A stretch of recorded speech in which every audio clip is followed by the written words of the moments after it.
To you, our dear viewers of Capuchin TV, and welcome to the Family Faith Show, whereby we get to interact with the youth in various ways. Let's stop judging people according to their trends. We present to you fresh perspectives, exciting conversations, engaging debates, Bible trivia discussions, showcasing of talents such as singing, dancing, art, and so much more from guests who keep it real and authentic. Sasa wewe, nitajuaje hautanihat? It's true that human nature covers us, So buckle up because this season is about to be epic with me, your one and only host, Susan Bulemi. Keep it locked right here on the Family Faith Show every Wednesday from 2 to 3 p.m. only on Capuchin TV.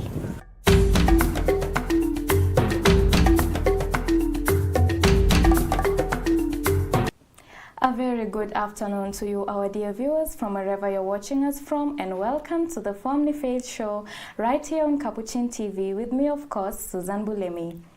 As we celebrate the beginning of the Lenten season, it is important for us to have a discussion on the importance of Lent to the young people, how they view this season, and how it's going to have an impact on them, especially not only during the Lenten season and even after in their day-to-day activities. Of course, I'm not going to be having this discussion alone. With me here in our studio are two guests who are going to help elaborate more on today's discussion. But before I introduce them, I'd like to remind you that if you'd like to leave a message for us, you can contact us through our number 0717-424-866 or our SMS number 21760. Without further ado, let me take this opportunity to allow my guests to introduce themselves. Maybe tell us your names, where you come from, the parishes you come from, and what you do. Welcome. Thank you.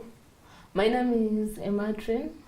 I come from Ruiru Parish, St. Francis, and we came here today to talk about Lent with you guys and share our perspectives. Okay, you're welcome, Mpesa. My name is Marianne. I come from St. Francis of Assisi, Ruiru. I came here today to share with you guys the Lentana season. Yeah. Thank you so much for being part of today's panel. And maybe we could head straight in our today's conversation. What does Lent mean to you personally? On a personal level, when you hear Lent, what can you say about it? And why do you think the young people should observe this period in the church? When I hear Lent, the first thing that comes to mind is a time for spiritual awakening. It's a time to grow my faith, a time to know God more through different activities. Maybe through choosing like a fasting method that you choose. So, and young people should do it. Young people should do it because it helps them get closer to God, know God more, and it helps them to be closer to God and become self-disciplined. How about you, Marianne? What does Lent mean to you personally? Okay. For me, when I hear about Lent, what comes in mind is the spiritual growth. Like you become closer to God during this season. You become like you do things you are not used to. Yeah. Like you fast, you pray a lot, you read the Bible. You see, like it helps us come close to God, and I like it.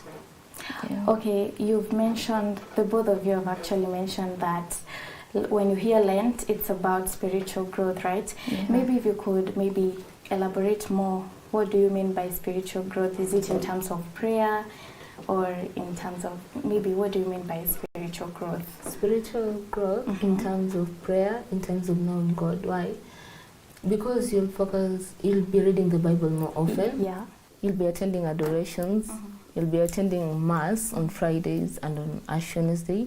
You'll choose to let go of some things that you used to love. Maybe you used to love junk food. You used to love listening to secular music. Yeah. You'll choose to stop listening to it for a while and become self-disciplined and say, no, I won't do this for now. I'll do it later, or I'll reduce the time I spend on this. How about you, Marianne? For me, talking of spiritual growth, it's getting closer and closer to God. Like I'll have to go for masses every Sunday. I'll have to attend adoration services. And at our place as youths, we have a holy hour on Fridays. So I'll have to attend it, to create time and attend the holy hour, so that I may get to know God more.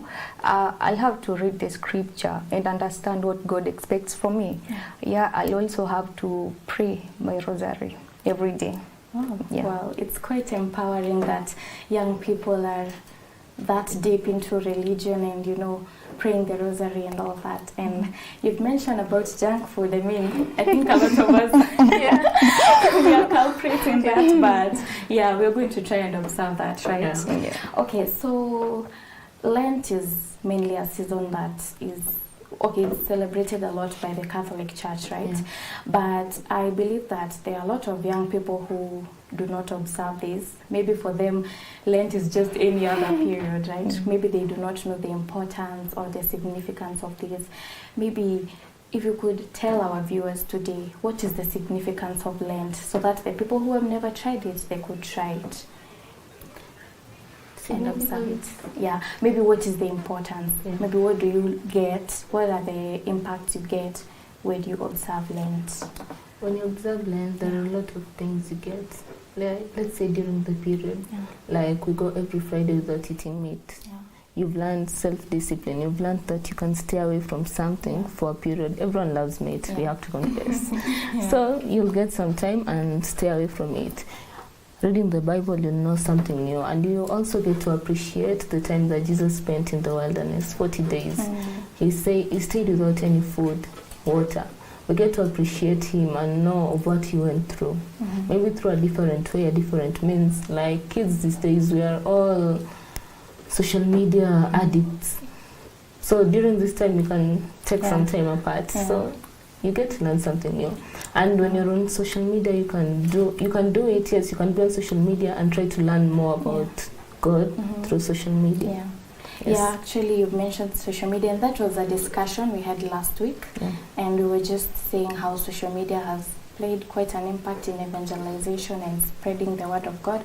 So yeah, social media actually is also an important tool, right? Yeah, it is. Marianne, anything else you'd like to add to that? Yeah, as you have said, Susan, social media is an important element to spreading the word. But if it's used well, you know, for us young generation, we only go post anything and everything. Yeah. But you know, when one of us decide to post like scriptures and you go through the Bible verses, and in TikTok we have these 2 scriptures, and you go read them carefully. Yeah, I think that's a good thing. Nice. I'm curious. We are saying that during the Lenten season, you want to, you know, have that discipline. There are things you want to do. There are maybe sacrifices you want to make. Maybe if you would like to share with us some of these things that you'd like to observe during the Lent season, and you feel like you're not going to observe them just during this period, but even afterwards. Yeah. So one of the things I want to put my mind towards this period and after is reciting the rosary. We all know that we don't do that often, so I want to do that more. I want to attend more of the adorations, and I want to attend Bible studies. We have Bible studies the first and last Friday in our parish. I want to start attending it. I want to start reading the Bible more and knowing more about what Jesus went through, maybe the New Testament, what the disciples did that made them get closer to God. And I want to just change a lot in my life, become disciplined, know that this is my limit. I can go here and I can't do this because it's against the Bible and everything. I just want to be on the right path. Okay, that's nice. It's quite encouraging. How about you, Marianne? Are there things that maybe you want to try out during this season in the church and you would like to continue with them even moving forward? Yes, thank you, Susan. Yeah, for me, I would like to bring more youth closer and closer to God. Like for the Holy Hour on Friday, the Bible that we go to read there, like I want to encourage more people to be coming. I want to encourage people to be going to the Holy Hour adoration on Yeah. Thursday. I also want to encourage people and show them the importance of Mass. I want to encourage the young people and continue the same spirit even after Lent. Oh, okay, that's nice. Okay, we have talked about some of the things that we are willing to sacrifice. Pardon me. And this might come with a few challenges, right? Because we are told even when you sacrifice things, it's not always the bad things, right? We also sacrifice those things that are good to us, and you can't go a day without. Maybe what are some of the challenges you think the young people especially are facing when trying to sacrifice the good things that they can't go without during this Lent season? I think it's very difficult to sacrifice a few things. So you'll come, maybe you're not used to going to church. You want to think about going to church more often. It will be so hard. Maybe you always do something else at that time. You have to leave that thing or reduce its time and do something new.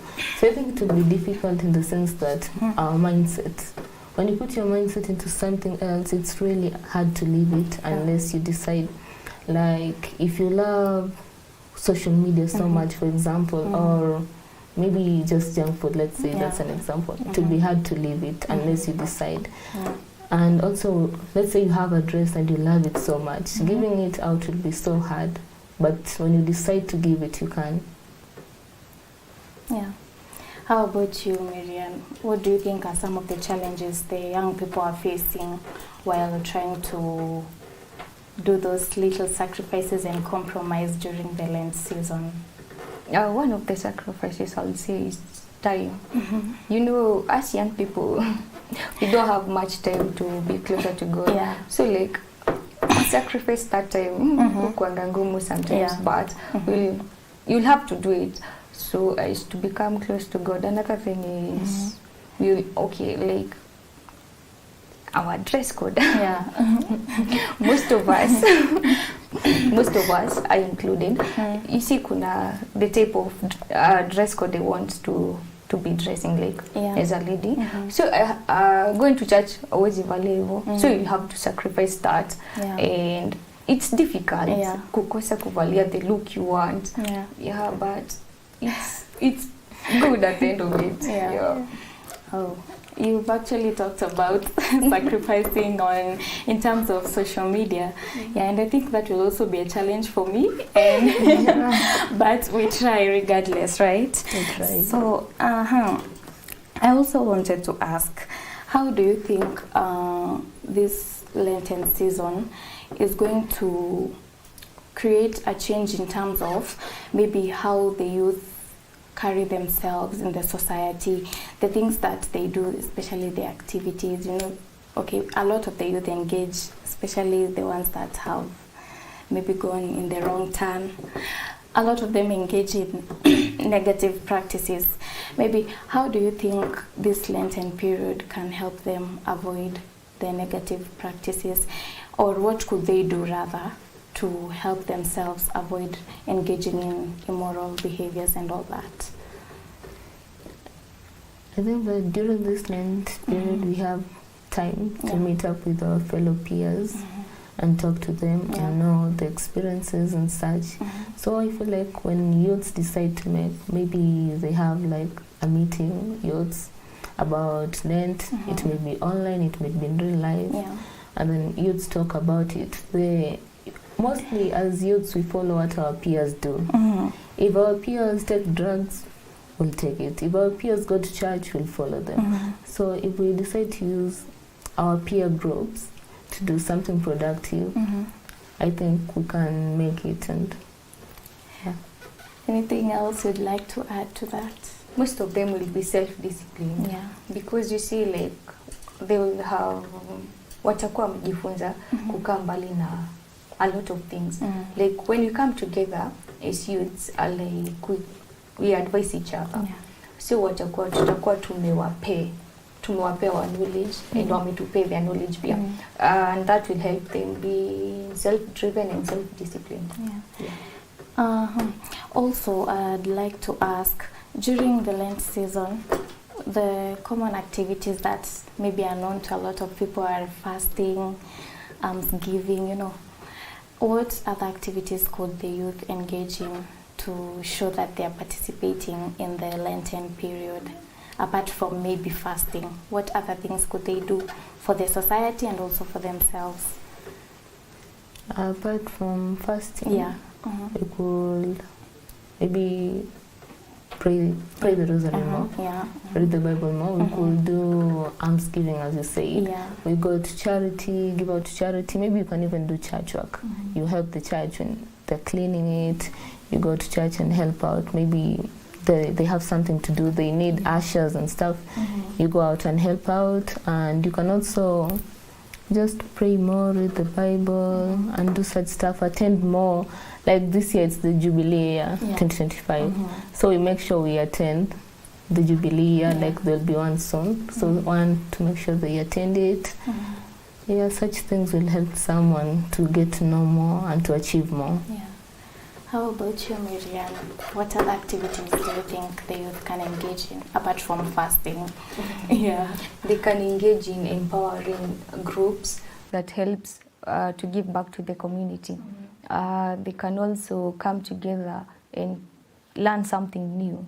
You see, when great minds come together, yeah. So they can just come together and teach each other new things. They can also like help the street children and teach them more about the church. Yeah, that's all. And you've mentioned about participating in charitable activities. Maybe if I may ask, do those include maybe visiting children homes and all that? Yes. Okay. Have you have you ever gone to one of them? Have you ever participated in those events? Yes. Do you think they are impactful, especially right now in this Lenten season? Yes, I do think they're impactful. Like we can imagine those kids, maybe let's say an orphanage or street children, they don't get good things oftenly. They don't have family, they don't get visitations. So the moment you go and see them, visit them, give them gifts, they just feel like they're a part of something bigger than they've always been a part of. And maybe you go and visit old people. They've been left in a caregiving home. They're just alone. Maybe the family forgot them. And you go and spend some time with them. They'll feel like they have a family again. I feel like charity does help a lot. And it also helps you see that you have something better than someone else and you can help out. Yeah. You actually realized you're actually blessed to have other things. How about you, Miriam? Have you participated in such events? Yeah, we normally go to visit the old children, so those in prison, like we do that, and let me tell you, they feel loved and we also feel good. You see, ukifanya kitu kizuri, like when you na feel. Alafu, this Lent season, it's all about kujinyima. Ukijinyima unampe mwingine, wanafurahia pia, and you get blessed too. Yeah. Okay, that's nice. And earlier we talked about this Lenten season being a time of, personal reflection and all that.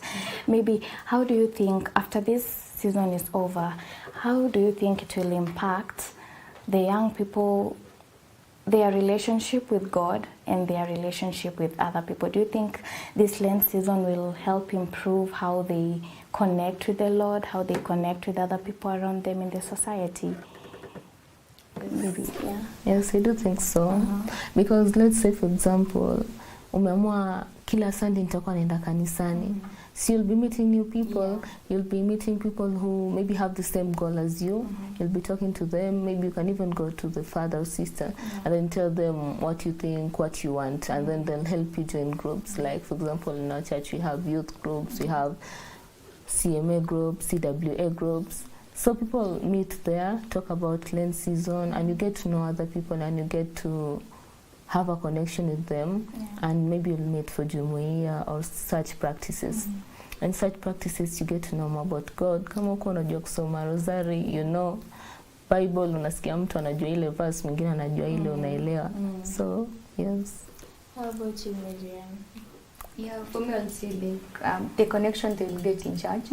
Like wakienda huko nje, I believe, I hope so. Yeah. What preach the same message, but because in church tunafunzwa vitu mpya. new things, and you are told to preach the gospel and spread it. Watenda waambie wenzao. In church we are told to do this and this.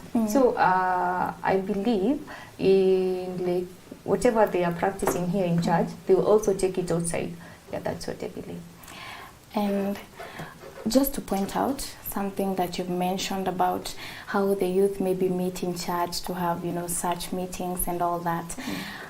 When they meet, how do you think they can help support each other to remain focused during this season? Like to just remain focused on their aims, what they are targeting to get by the end of the Lenten season. How do you think they can support each other? Emma, you can go first. I think they can support each other in many ways. Let's say, for example, in our group we decide everyone will write down what they think and what they want to achieve by the end of Lent season and what they want to continue with. Yeah. So I will know, and then we can decide maybe in groups so that you can remember what your group mates say. So when it's time, you'll be like, no, you're trying to go in the wrong direction. You said you won't eat junk food. You're trying to eat junk food. No. You're trying to do this. You won't do this. No. I think, we can help each other in ways of communicating. Yeah. How about you, Marianne? For me, I think we can help each other. You see, when we meet in groups and we are all youth, there is this order and iko hapo. You need to follow the rules zenye umepata hapo. And hiyo itasaidia people to be self-driven. They will be very disciplined. And you see, when you move together, hautasahau mwenzako. As Emma has said, like in our group we do this, like you come with your prayer intention and you have your prayer partner. So like I'll remember what you want to achieve in this Lent season. Nikiona uenda nje kidogo nitakukumbusha. That is not what we talked about. So you'll have someone to remind you and walk with you in this journey. I like the idea of having a partner. I think I should do that so they can help me regulate. So, before we conclude, I'd like to ask you, maybe what are some of the goals or the aims you are targeting on as we enter this Lenten season? And when we conclude, what are some of the things you'd like to have achieved? This period I would like to achieve a couple of things, not a lot, but a couple. I start slow. So one of the things is I want to do something charitable. Maybe visit the orphanage, donate to them, or maybe visit the sick. I just want to do something charitable. I want to attend more adorations. I want to attend the Bible study groups that will be available. I want to attend more masses. There are masses every morning, so I want to attend, like maybe if I can attend all, that's good. If I can attend maybe 3 to 4 per week, it will be good. I would have done something. And I also want to get closer to God. I want to recite the rosary more. And I want to try and take a trip to Subukia. Okay, nice. Okay, Marianne? Thank you, Susan. For me, I want to give back to the community. I also would like to go for the retreats so that I can get closer and closer to God. I don't say the rosary often. I want to be doing that.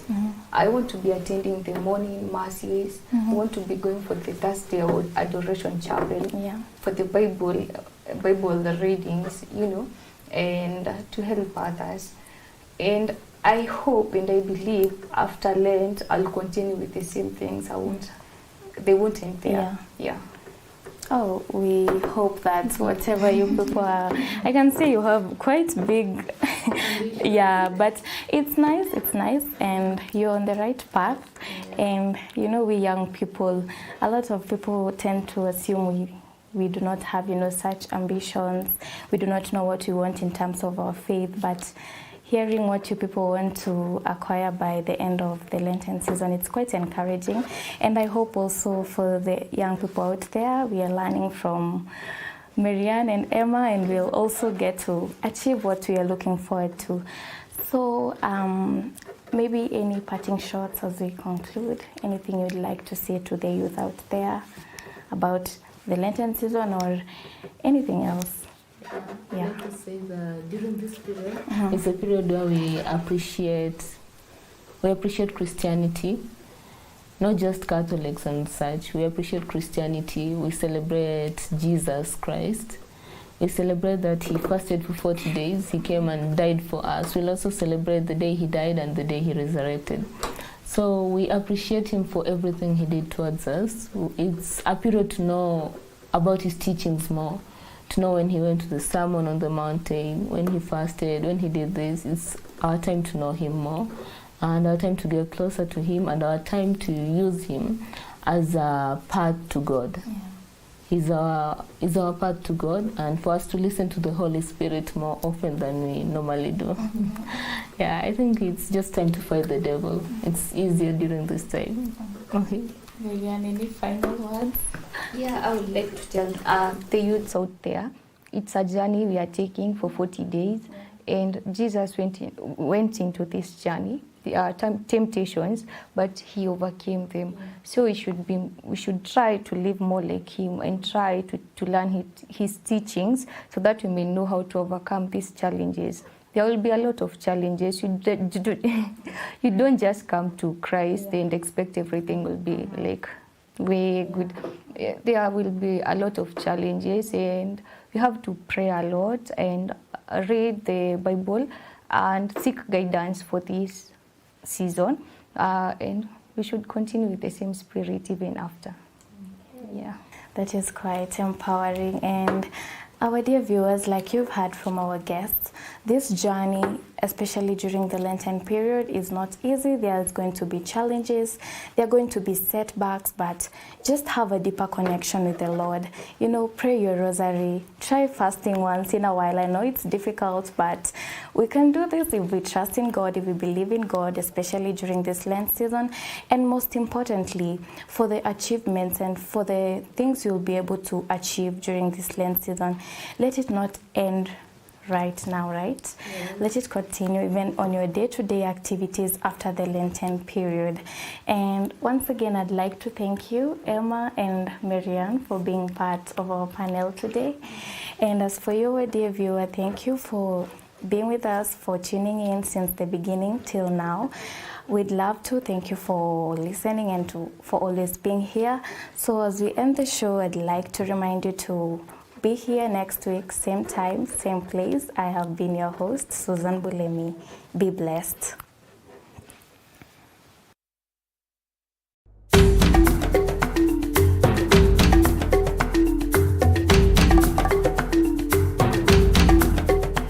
Well, hello to you, our dear viewers of Capuchin TV, and welcome to the Family Faith Show, whereby we get to interact with the youth in various ways. Let's stop judging people according to their tribes. We present to you fresh perspectives, exciting conversations, engaging debates, Bible trivia discussions, showcasing of talents such as singing, dancing, art, and so much more from guests who keep it real and authentic. Sasa wewe, nitajuaje hautanihat? It's true that human nature covers us. So buckle up, because this season is about to be epic with me, your one and only host, Susan Bulemi. Keep it locked right here on the Family Faith Show every Wednesday from 2 to 3 p.m. only on Capuchin TV.